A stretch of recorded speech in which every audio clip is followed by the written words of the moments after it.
ದೊಡ್ಡ ಮಟ್ಟದಲ್ಲಿ ಸಮಾವೇಶಕ್ಕೆ ಈಗ ಚಾಲನೆ ಸಿಕ್ಕಿದೆ. ಇದೀಗ ಮುಖ್ಯಮಂತ್ರಿಗಳು ಕೂಡ ಬಂದಿದ್ದಾರೆ. ಕಾಂಗ್ರೆಸ್ ಅಬ್ಬರದ ಸಮಾವೇಶ ಮಾಡ್ತಾ ಇದೆ. ಕೆಲವೇ ಕ್ಷಣಗಳಲ್ಲಿ ಈಗಾಗಲೇ ಸಿಎಂ ಊರಿಗೆ ಬಂದಿದ್ದಾರೆ. ಕೆಲವೇ ಕ್ಷಣಗಳಲ್ಲಿ ಅವರು ವೇದಿಕೆಗೆ ಬರ್ತಾರೆ. ದಳ ಕೋಟೆಗೆ ಸಿದ್ದರಾಮಯ್ಯ ಡಿಕೆ ಲಗ್ಗೆ ಇಟ್ಟಿದ್ದಾರೆ. ನಾವು ತೋರಿಸ್ತಾ ಇದ್ದೀವಿ ನೇರ ದೃಶ್ಯಾವಳಿಗಳನ್ನು. ಸಿದ್ದರಾಮಯ್ಯನವರು ಈಗ ಬರ್ತಾ ಇದ್ದಾರೆ. ಹೆಲಿಕಾಪ್ಟರ್ನಲ್ಲಿ ಇಳಿದು ಬರ್ತಿರುವಂಥ ಸಿದ್ದರಾಮಯ್ಯ ಬರ್ತಿದ್ದಂಗೆ ಮುಡಾ ವಿಚಾರಕ್ಕೆ ಸಂಬಂಧಪಟ್ಟಂಗೆ ಸಿದ್ದರಾಮಯ್ಯ ಮಾತಾಡಿದ್ರು.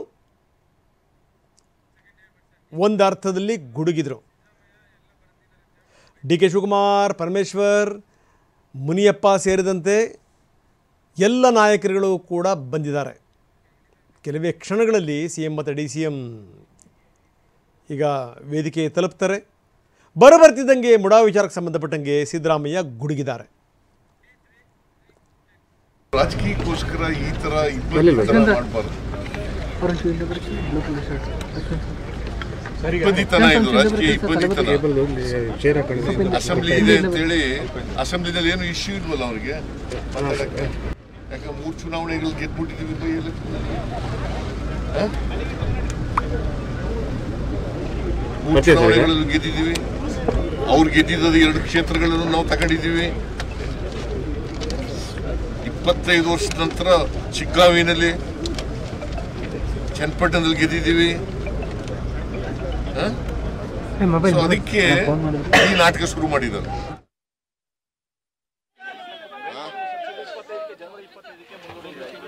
ಯಾವ್ದು ಮುಂದಕ್ಕೆ 25ಕ್ಕೆ ಹೋಯ್ತಾ ನಂಗೆ ಗೊತ್ತಿಲ್ಲ. ನಾನು ಕೇಳಬೇಕು ಲಾಯರ್ಗಳು. ಏಕಸದಸ್ಯ ಪೀಠದಲ್ಲೇ ನೀವು ವಾದ ಮಾಡಿ ಅಂತ ಹೇಳಿದೆ. ಏಕಸದಸ್ಯ ಪೀಠದಲ್ಲೇ ನೀವು ನಿಮ್ಮ ಮನವಿ ಕೇಳ್ಕೊಳ್ಳಿ ಅಂತ ಹೇಳಿದೆ. ಗೊತ್ತಿಲ್ಲ ನನಗೆ. ಈಗ ಕೋರ್ಟ್ ವಿಚಾರ ನಾವೆಲ್ಲ ಹೆಂಗ್ರಿ ಚರ್ಚೆ ಮಾಡಕ್ಕಾಗ್ತದೆ?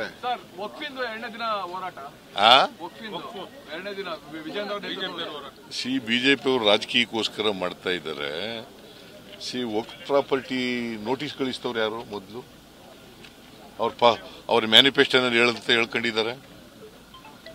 ಅದ್ರ ಬಗ್ಗೆ ಮಾತಾಡಲ್ಲ ಅವರು. ಮಾತಾಡ್ತಾರೇನ್ರಿ? ಅದ್ರ ಬಗ್ಗೆ ಮಾತಾಡೋದು. ಎಷ್ಟು ನೋಟಿಸ್ ಕಳಿಸಿದವರು ಅವ್ರ ಕಾಲದಲ್ಲೇ ತೆರವುಗೊಳಿಸ್ಲಿಕ್ಕೆ.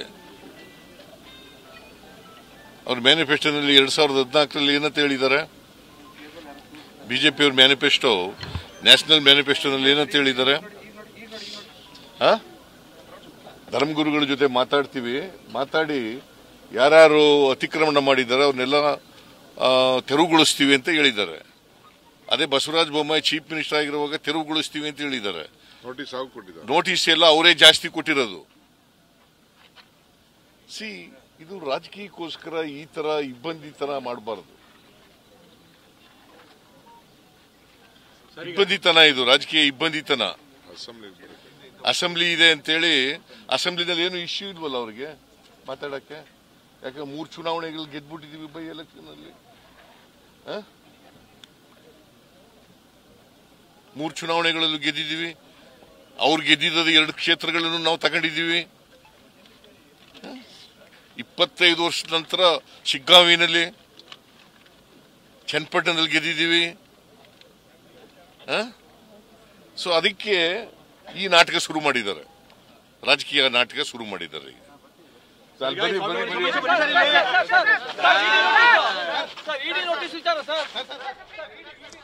ಇದು ಸಿದ್ದರಾಮಯ್ಯನವರ ಮಾತು. ಸಿದ್ದರಾಮಯ್ಯ ಬರುವರ್ತನೆ ಬಿಜೆಪಿ ವಿರುದ್ಧ ಕಿಡಿಕಾರಿದರು. ಇದು ರಾಜಕೀಯ ನಾಟಕ. ಇದು ಬೇಕು ಅಂತಲೇ ಇದೆಲ್ಲವನ್ನು ಕೂಡ ಮಾಡ್ತಾ ಇದ್ದಾರೆ. ಜೊತೆಗೇನು ಅಂತಂದರೆ ನಮ್ಮ ಶಕ್ತಿ ಸಾಮರ್ಥ್ಯ ಏನು ಅನ್ನುವಂಥದ್ದು ಗೊತ್ತಾಗಿದೆ ಅಂತ ಕೂಡ ಸಿದ್ದರಾಮಯ್ಯ ಮಾತಾಡಿದ್ರು. ಈ ಅವರ ಕ್ಷೇತ್ರಗಳನ್ನು ಕೂಡ ನಾವು ಗೆದ್ದುಕೊಂಡಿದ್ದೀವಿ ಅಂದರೆ ಇದರ ಅರ್ಥ ಏನು? ಇದು ಸಿದ್ದರಾಮಯ್ಯನವರ ಪ್ರಶ್ನೆ. ಬರ್ತಿದ್ದಂಗೆನೇ ಬಿಜೆಪಿ ನಾಯಕರ ವಿರುದ್ಧ ಕಿಡಿಕಾರಿದ್ದಾರೆ ಸಿದ್ದರಾಮಯ್ಯ. ಇನ್ನು ನ್ಯಾಯಾಲಯದ ತೀರ್ಪಿನ ಬಗ್ಗೆನೂ ಕೂಡ ಕೇಳಿದ್ರು. ಅದ್ರ ಬಗ್ಗೆ ನನಗೇನು ಗೊತ್ತಿಲ್ಲ, ಲಾಯರ್ ಜೊತೆ ನಾನು ಮಾತಾಡ್ತೀನಿ ಅನ್ನುವಂಥ ಮಾತನ್ನು ಸಿದ್ದರಾಮಯ್ಯ ಹೇಳಿದರು. ಕೆಲವೇ ಕ್ಷಣಗಳಲ್ಲಿ ಸ್ವಾಭಿಮಾನಿ ಸಮಾವೇಶಕ್ಕೆ ಬರ್ತಾ ಇದ್ದಾರೆ ಸಿದ್ದರಾಮಯ್ಯ. ರಾಜ್ಯದ ಮೂಲೆ ಮೂಲೆಯಿಂದ ಈಗಾಗಲೇ ಕಾರ್ಯಕರ್ತರು ಬಂದಿದ್ದಾರೆ, ಬರ್ತಾ ಇದ್ದಾರೆ. ಇನ್ನೂ ಕೂಡ ನಗರಾದ್ಯಂತ ಎಲ್ಲ ಕಡೆಗೂ ಕೂಡ ಫ್ಲೆಕ್ಸ್ಗಳು, ಬ್ಯಾನರ್ಗಳು, ಕಟ್ಔಟ್ಗಳು, ಜೊತೆಗೆ ಎಲ್ಲ ಕಡೆಗೆ ಸಿದ್ದರಾಮಯ್ಯನವರ ಫೋಟೋಗಳು. ಅಭಿಮಾನಿಗಳು ಫೋಟೋ ಹಿಡ್ಕೊಂಡು ಚೇರ್ ಮೇಲೂ ಇಟ್ಟು ಅಭಿಮಾನಿಗಳು ಕಾಯ್ತಾ ಇದ್ದಾರೆ. ಬನ್ನಿ, ಪ್ರಿಯಾಂಕ್ ಖರ್ಗೆ ಮಾತಾಡ್ತಾ ಇದ್ದಾರೆ ಸಮಾವೇಶದಲ್ಲಿ, ಬನ್ನಿ ನೋಡೋಣ. 1,30,30,00,000 ಮಹಿಳೆಯರ ಯೋಜನೆ ಪಡಿತಾ ಇದೆ, ಫಲಾನುಭವಿಗಳಿದ್ದಾರೆ. ನಮ್ಮ ಅನ್ನ ಭಾಗ್ಯ ಯೋಜನೆಯಲ್ಲಿ 4,30,00,000 ಜನ ಅದರ ಫಲಾನುಭವಿಗಳಾಗಿದ್ದಾರೆ. ಇವತ್ತು ಶಕ್ತಿ ಯೋಜನೆಯಲ್ಲಿ ಪ್ರತಿದಿನ 40 ಲಕ್ಷ ಮಹಿಳೆಯರು ಉಚಿತವಾಗಿ ಪ್ರಯಾಣ ಮಾಡ್ತಾ ಇದ್ದಾರೆ. ಯುವ ನಿಧಿ ಯೋಜನೆಯಲ್ಲಿ ಏನಿಲ್ಲ ಅಂದ್ರೂ 1,30,00,000 ಯುವಕರಿಗೆ ಇವತ್ತು ಭತ್ಯೆ ಸಿಗ್ತಾ ಇದ್ದಾರೆ. ನಾವು ಯಾವ ಜಾತಿ ನೋಡಿಲ್ಲ, ಯಾವ ಧರ್ಮ ನೋಡಿಲ್ಲ, ನೀವು ಯಾರಿಗೆ ವೋಟ್ ಹಾಕಿದಿರ ಅಂತಾನು ಕೇಳಿಲ್ಲ. 52,000 ಕೋಟಿ ರೂಪಾಯಿಯನ್ನ ಖರ್ಚು ಮಾಡಿ ಇವತ್ತು ಒಂದು ಸ್ವಾಭಿಮಾನದ ಬದುಕು ನಾವು ನಿಮ್ಗೆ ಕೊಡ್ತಾ ಇದೀವಿ ಇವತ್ತು. ಆದ್ರೆ ಇದರಿಂದ ಬಿಜೆಪಿ ಅವರಿಗೆ, ಜೆಡಿಎಸ್ ಅವರಿಗೆ ಹೊಟ್ಟೆ ಕಿಚ್ಚಾಗಿದೆ, ಅಸೂಯೆ ಆಗಿದೆ. ಈ ನಮ್ಮ ಗ್ಯಾರಂಟಿಯಿಂದ ಪ್ರತಿ ತಿಂಗಳು ಒಂದು ಕುಟುಂಬ 8,000ದಿಂದ 10,000 ವರೆಗೂ ಅವರು ಏನು ಸೇವಿಂಗ್ಸ್ ಮಾಡ್ತಾ ಇದ್ದಾರೆ, ಅವ್ರೇನು ಉಳಿತಾಯ ಮಾಡ್ತಾ ಇದ್ದಾರೆ. ಇವತ್ತು ಅವ್ರ ಮಕ್ಕಳ ಟ್ಯೂಷನ್ಗೆ ಇರ್ಬೋದು, ಪೌಷ್ಟಿಕ ಆಹಾರಕ್ಕಿರ್ಬೋದು, ಮಾರುಕಟ್ಟೆಯಲ್ಲಿರ್ಬೋದು, ಆರೋಗ್ಯಕ್ಕಿರ್ಬೋದು ಖರ್ಚು ಮಾಡ್ತಾ ಇದ್ದಾರೆ. ಈ ಆರ್ಥಿಕ ಸಮಾನತೆ, ಈ ಸಾಮಾಜಿಕ ಏನು ಈ ಸ್ವಾಭಿಮಾನದ ಬದುಕೇನಿದೆ ಅದು ಅವ್ರು ನೋಡ್ಲಿಕ್ಕೆ ಆಗ್ತಾ ಇಲ್ಲ ಬಿಜೆಪಿ ಅವ್ರು, ಜೆಡಿಎಸ್ ಅವರಿಗೆ. ಅದಕ್ಕೆ ಅವ್ರು ಏನ್ ಹೇಳ್ತಾ ಇದ್ದಾರೆ, ಬಿಟ್ಟಿ ಭಾಗ್ಯ ಅಂತ ಇದ್ದಾರೆ. ಇವತ್ತೇನ್ 5 ಕೋಟಿ ಜನರು ಇವತ್ತು ನಮ್ಮ ಗ್ಯಾರಂಟಿಗಳು ಫಲಾನುಭವಿಗಳಾಗಿದ್ದಾರೆ. ಜೆಡಿಎಸ್ ಇದ್ದಾರೆ, ಬಿಜೆಪಿಯವರು ಇದ್ದಾರೆ. ನಮ್ಮ ಹತ್ರ ಆಚಾರ ಇದೆ, ವಿಚಾರ ಇದೆ, ಪ್ರಚಾರ ಆಗ್ತಾ ಇಲ್ಲ. ನೀವು ಹೋಗಿ ನಿಮ್ಮ ಓಣಿನಲ್ಲಿ ನೋಡಿ, ನಿಮ್ಮ ಕಾಲೋನಿಗಳಲ್ಲಿ ನೋಡಿ, ಯಾರು ಬಿಜೆಪಿ ಜೆಡಿಎಸ್ ನಿಮ್ಗೆಲ್ಲರಿಗೂ ಗೊತ್ತಿದೆ. ಅವ್ರ ಮನೆಗೆ ಗೃಹಲಕ್ಷ್ಮಿ ಬರ್ತಾ ಇಲ್ವಾ? ಅವ್ರು ಇವತ್ತು ಬಸ್ನಲ್ಲಿ ಉಚಿತವಾಗಿ ಓಡಾಡ್ತಾ ಇಲ್ವಾ? ಅವ್ರ ಅನ್ನ ಭಾಗ್ಯ ತಗೋತಾ ಇಲ್ವಾ? ನಾವೇನಾದ್ರೂ ಕೇಳಿದ್ರೆ ಏನ್ ನಮ್ಮ ಮೇಲೆ ದೊಡ್ಡ ಉಪಕಾರ ಮಾಡ್ತಾ ಇದ್ದೀರಾ ಅಂತ ಹೇಳ್ತಾರೆ. ಉಪಕಾರ ನಾವು ಮಾಡ್ತಾ ಇಲ್ಲ. ಬಿಜೆಪಿಗೆ ಮತ್ತೆ ನಮಗೆ ವ್ಯತ್ಯಾಸ ಏನು ಅಂದ್ರೆ, ಕಾಂಗ್ರೆಸ್ನವ್ರು ಏನ್ ಹೇಳ್ತೀವಿ, ನಿಮ್ ದುಡ್ಡು ನಿಮ್ ಜೇಬ್ನಲ್ಲಿ ಇರ್ಬೇಕು. ಆದ್ರೆ ಬಿಜೆಪಿ ಜೆಡಿಎಸ್ ಅವ್ರೇನ್ ಹೇಳ್ತಾರೆ, ನಿಮ್ಮ ದುಡ್ಡು ಅವ್ರ ಜೇಬ್ನಲ್ಲಿ ಇರ್ಬೇಕು ಅಂದ್ಬಿಟ್ಟು. ಇಷ್ಟೇ ವ್ಯತ್ಯಾಸ ನಮ್ಗೆ ಅವರಿಗೆ. ನಾವು ಸಮಾಜ್ಕೋ ಜೋಡೋ ಜೋಡೋ ಅಂತೀವಿ, ಅವರು ಸಮಾಜ್ಕೋ ತೋಡೋ ತೋಡೋ ಅಂತಾರೆ. ಆದ್ರಿಂದ ಬಂಧುಗಳೇ, ತಾವು ಅರ್ಥ ಮಾಡ್ಕೋಬೇಕಾಗಿದೆ.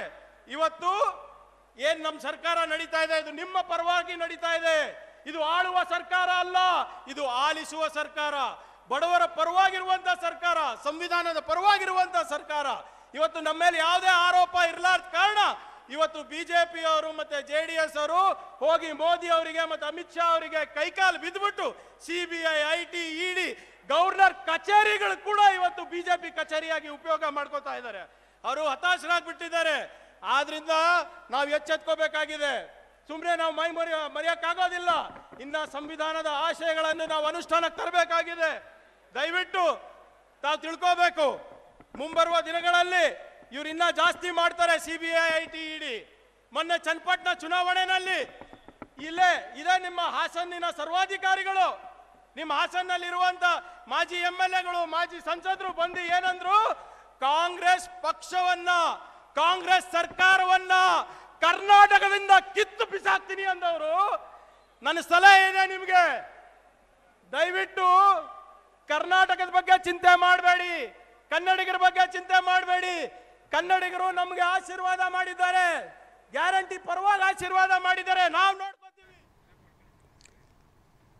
ಇದು ಖರ್ಗೆ ಅವರ ಮಾತು. ಖರ್ಗೆ ಬಹಳ ಜೋಶ ಮಾತಾಡ್ತಾ ಇದ್ದಾರೆ, ವೀರಾವೇಶದಿಂದ ಮಾತಾಡ್ತಾ ಇದ್ದಾರೆ. ಪ್ರಿಯಾಂಕ್ ಖರ್ಗೆ, ಏನೇನು ನಾವು ಗ್ಯಾರಂಟಿಗಳು ಕೊಟ್ವಿ, ಏನು ಎತ್ತ, ಜೊತೆಗೆ ಹೆಣ್ಣುಮಕ್ಕಳು ಫ್ರೀಯಾಗಿ ಬಸ್ಸಲ್ಲಿ ಓಡಾಡ್ತಾ ಇರೋದು, ನೀವು ಕೂಡ ಅದರ ಉಪಯೋಗವನ್ನು ಪಡೆದಿಲ್ವಾ, ಇವೆಲ್ಲ ಪ್ರಶ್ನೆಗಳನ್ನು ಕೂಡ ಅವರು BJP ನಾಯಕರುಗಳಿಗೆ, JDS ನಾಯಕರುಗಳಿಗೆ ಹೇಳ್ತಾ ಇದ್ದಾರೆ. ನಾವು ತೋರಿಸ್ತಾ ಇದ್ದೀವಿ ಅದರ ನೇರ ದೃಶ್ಯಾವಳಿಗಳನ್ನು. ಎಷ್ಟು ಮಟ್ಟಿಗೆ ಜನ ಬಂದಿದ್ದಾರೆ, ಫೋಟೋಗಳನ್ನು ಕೂಡ ಹಿಡ್ಕೊಂಡು ಫೋಟೋವನ್ನು ಪ್ರದರ್ಶನ ಮಾಡ್ತಾ ಇರೋದು. ಎಲ್ಲ ಕಡೆಗೆ ಸಿದ್ದರಾಮಯ್ಯನವರ ಫೋಟೋಗಳನ್ನು ಹಂಚಲಾಗಿದೆ. ಹಾಸನದ ಜನಕಲ್ಯಾಣ ಸಮಾವೇಶ, ಅದರ ನೇರ ದೃಶ್ಯಾವಳಿಗಳನ್ನು ನಾವು ನಿಮಗೆ ತೋರಿಸ್ತಾ ಇದ್ದೀವಿ.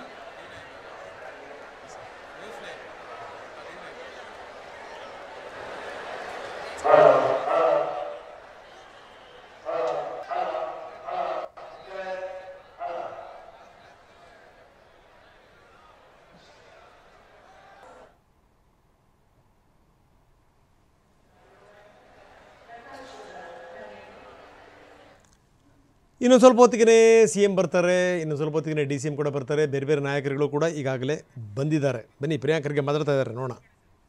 ಪ್ರಿಯಾಪಟ್ಟಣದ ಕೆ ವೆಂಕಟೇಶ್ ಅವರು ಮಾತನಾಡಬೇಕು ಅಂತೇಳಿ ಮನವಿಯನ್ನು ಮಾಡಿಕೊಳ್ತಾನೆ.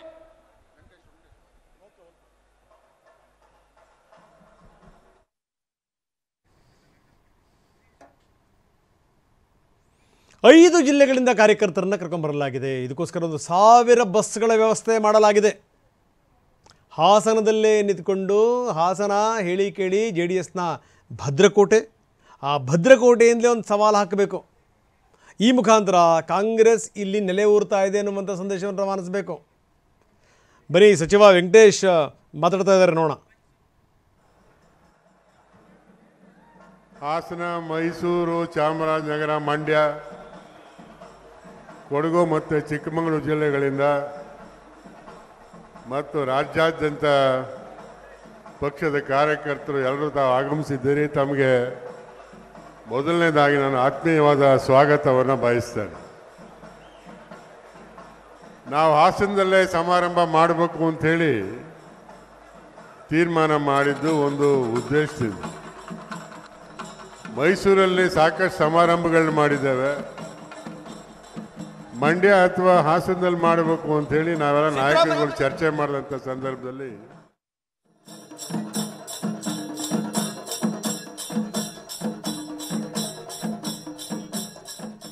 ವೇದಿಕೆ ಹತ್ತಿರಕ್ಕೆ ಬರ್ತಾ ಇದ್ದಾರೆ CM. ಹೆಲಿಕಾಪ್ಟರಿಂದ ಇಳಿದ ನಂತರ ಅವರು ಪತ್ರಕರ್ತರ ಜೊತೆಗೆ ಮಾತಾಡಿದ್ರು. ಅದಾದ ನಂತರ ಈಗ ಸಮಾವೇಶದ ಜಾಗಕ್ಕೆ ಬರ್ತಾ ಇದ್ದಾರೆ. ವಾದ್ಯಗೋಷ್ಠಿಯ ಮುಖಾಂತರ, ಚೆಂಡೆ ಬಡಿಯೋದ್ರ ಮುಖಾಂತರ CM ಅವ್ರನ್ನ ಸ್ವಾಗತ ಮಾಡಲಾಗ್ತಾ ಇದೆ.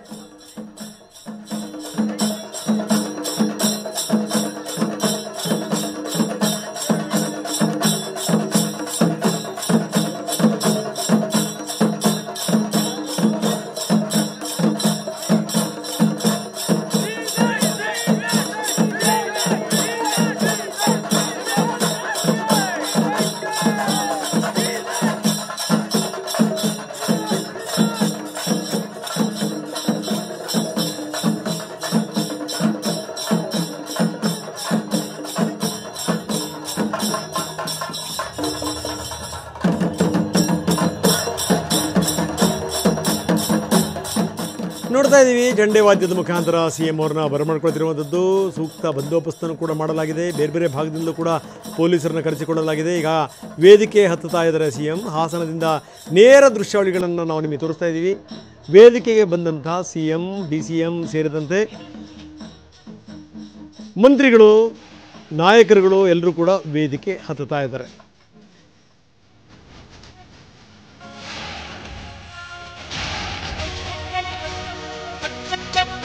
ದಯಮಾಡಿ ಎಲ್ಲರೂ ಕೂಡ ವೇದಿಕೆಯಲ್ಲಿ ಕೂತ್ಕೊಳ್ಬೇಕು.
ಸ್ವಲ್ಪ ಮ್ಯೂಸಿಕ್ ಸ್ಟಾಪ್ ಮಾಡಿ.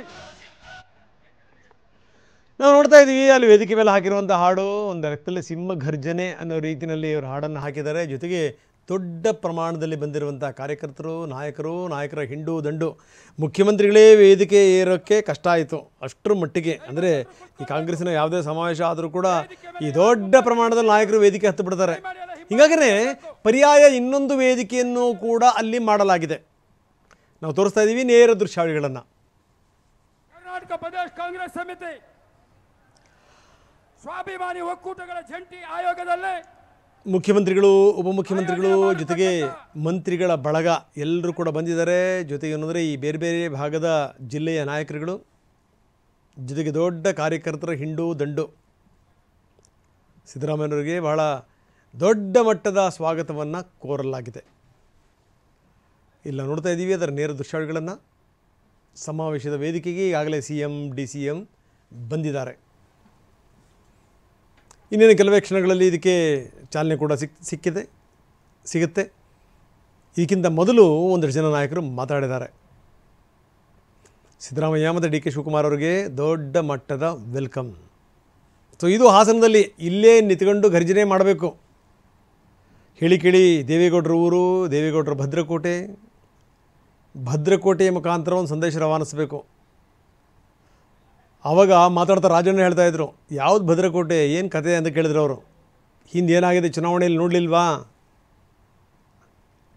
MP ಚುನಾವಣೆಯಲ್ಲಿ ಏನಾಗಿದೆ ಅಂತ ನಾವು ಕಾಣಲಿಲ್ವಾ ಅನ್ನುವಂಥ ಮಾತನ್ನು ಕೂಡ ಹೇಳಿದರು. ಇನ್ನು ಈ JDSನ್ನು ಖಾಲಿ ಮಾಡಿಸೋಕ್ಕೆ ಇವ್ರು ಯಾರು ಅನ್ನುವಂಥ ಪ್ರಶ್ನೆಯನ್ನು ರೇವಣ್ಣ ಹಾಕಿದ್ದಾರೆ. ಇದೆಲ್ಲದರ ನಡುವೆ ಈಗ ಜನಕಲ್ಯಾಣ ಸಮಾವೇಶಕ್ಕೆ ಚಾಲನೆ ಸಿಗ್ತಾ ಇದೆ. ಮುಖ್ಯಮಂತ್ರಿಗಳು, ಉಪಮುಖ್ಯಮಂತ್ರಿಗಳು ಸೇರಿದಂತೆ ಮಂತ್ರಿ ಬಳಗ ಎಲ್ಲರೂ ಕೂಡ ವೇದಿಕೆ ಮೇಲಿದ್ದಾರೆ. ಅದರ ನೇರ ದೃಶ್ಯಾವಳಿಗಳನ್ನು ನಾವು ನಿಮಗೆ ತೋರಿಸ್ತಾ ಇದ್ದೀವಿ. ಹಾಸನದ ಜನಕಲ್ಯಾಣ ಸಮಾವೇಶದ ವೇದಿಕೆಯಿಂದ ಆ ದೃಶ್ಯಾವಳಿಗಳನ್ನು ನಾವು ನಿಮಗೆ ತೋರಿಸ್ತಾ ಇದ್ದೀವಿ. ಇನ್ನು BJP ಇದಕ್ಕೆ ಸಂಬಂಧಪಟ್ಟಂಗೆ ಕಾಲೆಳೆದಿದೆ. ಈ ಬೂಟಾಟಿಕೆ, ಭಯ ಮತ್ತು ಆರ್ಥಿಕ ದಿವಾಳಿ. ಸೊ ಇದೆಲ್ಲದರ ನಡುವೆ ಇಂಥ ಸಂಭ್ರಮ ಬೇಕಾ ನಿಮಗೆ? ಅದರಲ್ಲೂ ಹಾಸನದಲ್ಲಿ ನಿಂತ್ಕೊಂಡು ನೀವು ಈ ರೀತಿಯ ಸಮಾವೇಶ ಮಾಡುವಂಥ ಅಗತ್ಯ ಇತ್ತಾ ಅನ್ನುವಂಥ ಪ್ರಶ್ನೆನ BJP ಹಾಕಿದೆ. JDS ನಾಯಕರು ಇನ್ನೂ ಕೂಡ ಮಾತಾಡಿಲ್ಲ, ಎಕ್ಸೆಪ್ಟ್ ರೇವಣ್ಣವ್ರು ಬಿಟ್ಟರೆ ಬೇರೆ ಯಾರೂ ಕೂಡ ಮಾತಾಡಿಲ್ಲ. ದೊಡ್ಡ ಮಟ್ಟದ ಸಮಾವೇಶ, ಬೃಹತ್ ಸಮಾವೇಶ. ಇಲ್ಲೂ ಕೂಡ ಹಲವಾರು ಸಂಗತಿಗಳು ನಡೆದವು. ಹೆಸರೇನಿಡಬೇಕು ಅನ್ನೋದರಿಂದ ಹಿಡಿದು ಇಲ್ಲಿ ಯಾರ್ಯಾರು ವಿಜೃಂಭಿಸಬೇಕು ಅನ್ನೋ ತನಕ ಇದೆಲ್ಲ ಒಂದು ಕಡೆಗೆ ದಾವಣಗೆರೆ ಸಮಾವೇಶದ ರೀತಿಯಲ್ಲಿ ಆಗಿಬಿಡಬಾರ್ದು ಅನ್ನೋ ರೀತಿಯಲ್ಲಿ ಬಹಳ ಎಚ್ಚರಿಕೆಯನ್ನು ಕೂಡ ವಹಿಸಲಾಯಿತು. ಸೊ ಹೀಗಾಗಿನೇ ಆದರೂ ಅಭಿಮಾನಿಗಳು ಇದನ್ನು ಸಿದ್ದುಮಯ ಮಾಡಲಿಕ್ಕೆ ಏನೇನು ಪ್ರಯತ್ನ ಮಾಡಬೇಕು ಅದನ್ನೆಲ್ಲವನ್ನೂ ಕೂಡ ಮಾಡಿದ್ದಾರೆ. ಮೈಸೂರಿನ ಯಾರೋ ಒಬ್ಬ ಅಭಿಮಾನಿ 1000 ಗಟ್ಟಲೆ ಫೋಟೋಗಳನ್ನು ಪ್ರಿಂಟ್ ಹಾಕಿಸಿ ಅದನ್ನು ಎಲ್ಲ ಚೇರ್ ಮೇಲೆ ಇಟ್ಬಿಟ್ಟಿದ್ದಾನೆ. ಅಭಿಮಾನಿ ಒಬ್ಬ ಮಾಡಿರೋದು ಎಲ್ಲ ಚೇರ್ಗಳ ಮೇಲೂ ಕೂಡ ಇಟ್ಟಿದ್ದರು. ಕಾರ್ಯಕ್ರಮ ನಡೆಯುವಂಥ ಸಂದರ್ಭದಲ್ಲಿ ಎಲ್ಲೂ ಕೂಡ ಸಿದ್ದರಾಮಯ್ಯನವರ ಫೋಟೋಗಳೇ ಕಾಣಬೇಕು ಅನ್ನುವಂಥ ಪ್ರಯತ್ನ. ಸಿದ್ದರಾಮಯ್ಯನವರ ಫೋಟೋಗಳಿಂದಲೇ ಅವರು ಕೈ ಎತ್ತಿ ಬೀಸಬೇಕು. ಇದು ಯಾಕಂದರೆ ಕರ್ನಾಟಕದಾದ್ಯಂತ ಜನರನ್ನು ಕರೆಸ್ತೀವಿ ಅನ್ನೋ ಒಂದು ಸಂದರ್ಭದಲ್ಲಿ ಬೇಡ, ಇದನ್ನು ಒಂದು ಜಿಲ್ಲೆಗೆ ಮಾತ್ರ ಸೀಮಿತ ಮಾಡಿಬಿಡೋಣ ಅಂಥೇಳಿ KPCC ತೀರ್ಮಾನಕ್ಕೆ ಬಂದಿದ್ದು. 1 ಜಿಲ್ಲೆಯಿಂದ 5 ಜಿಲ್ಲೆಗೆ ಹೋಗಿದ್ದು, 5 ಜಿಲ್ಲೆಯಿಂದ ಈಗ ಜನರನ್ನು ಕರೆಸಲಾಗಿದೆ. ಕಾರ್ಯಕರ್ತರಿಗೆ ಬರಲಿಕ್ಕೆ ಎಲ್ಲ ವ್ಯವಸ್ಥೆಗಳನ್ನು ಕೂಡ ಮಾಡಲಾಗಿತ್ತು. 1000 ಬಸ್ಗಳನ್ನು ಬಿಟ್ಟಿದ್ದರು. ಮೈಸೂರಿಗೆ ಬರಬೇಕು, ಈ ಕಡೆ ಭಾಗದಿಂದ ಬಂದಿರುವಂಥವರು ಮೈಸೂರಿಗೆ ಬಂದು ಮೈಸೂರಿನಿಂದ ಬಸ್ಗಳಲ್ಲಿ ಅವ್ರನ್ನ ಹಾಸನಕ್ಕೆ ಕರ್ಕೊಂಬರಬೇಕು. ಅದರಲ್ಲೂ ಮಹಿಳೆಯರೇ ಹೆಚ್ಚಿನ ಮಟ್ಟದಲ್ಲಿ ಅವ್ರ ಕಡೆಗೇ ಹೆಚ್ಚಿನ ಕಾನ್ಸಂಟ್ರೇಷನ್ ಇತ್ತು. ಆದರೆ ವೇದಿಕೆ ಮೇಲೆ ಯಾವ ಮಹಿಳೆಯರು ಕೂಡ ಕಾಣ್ತಾ ಇಲ್ಲ. ಇಲ್ಲೆಲ್ಲ ಪುರುಷರ ಆರ್ಭಟನೆ ಜಾಸ್ತಿ ಆಗೋಗ್ಬಿಟ್ಟಿದೆ. ಈಗ ಮಹಿಳಾ ಮಣಿಗಳು, ಮಹಿಳಾ ನಾಯಕರು ಅಂದರೆ ನಾಯಕಿಯರು ಯಾರೂ ಕೂಡ ಕಾಣ್ತಿಲ್ಲ ಇಲ್ಲಿ. ಸಭಾಧ್ಯಕ್ಷ